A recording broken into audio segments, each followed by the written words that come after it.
So a microboard, when you try to distill it to its simplest form, is micro meaning small and board meaning nonprofit or non-governmental agency.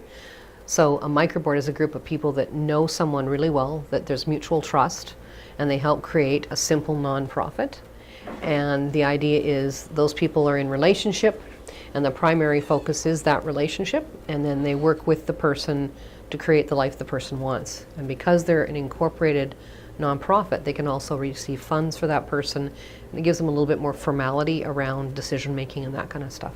So, for instance, right now in British Columbia, there's about 1,000 microboards, and half of them would receive funding from some government source, so they would actually receive the money and be the employer of record, and with the person set up services in a way that makes sense for that person.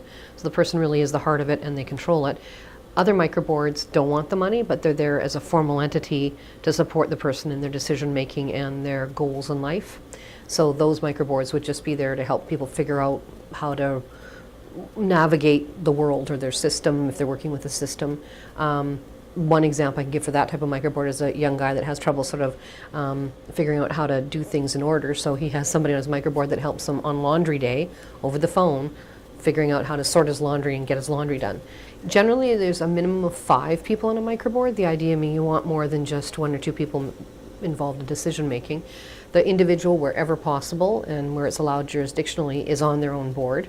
They have to have a relationship with the people on their board, so the idea is that it's trusted others. Generally, and almost, predominantly, there's a family member.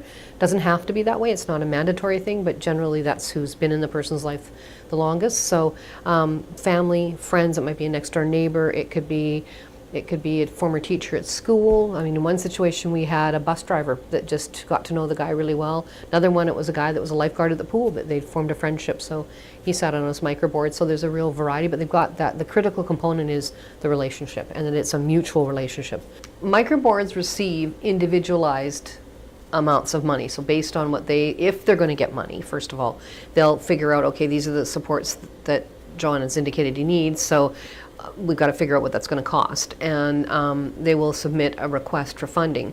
So in that aspect, it's individualized, so it's about that one person, but it's more than just about money. So that's a component of what some microboards may do. A lot of microboards, like I said, about 50% don't have funding, so those aspects are easier to sort of pull out when you look at those boards, where it's about the relationships, it's about all the aspects of the person's life, not just the funded supports.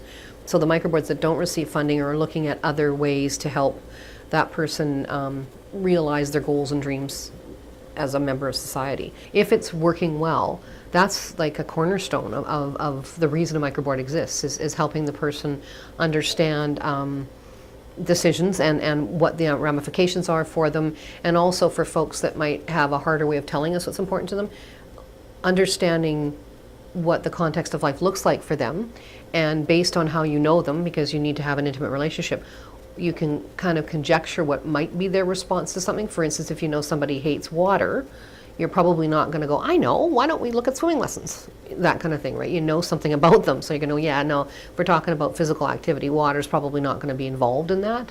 So it really, that's a critical component of being a microboard, is really being able to interpret that stuff and be respectful of whatever way the person tells you they want life to look. One of the other ways too is it can get complicated. It's one of the things that I often talk to people about, that it can be quite time consuming if you're truly supporting decision making, because it's really easy if something goes sideways to write a policy and say we're never doing that again.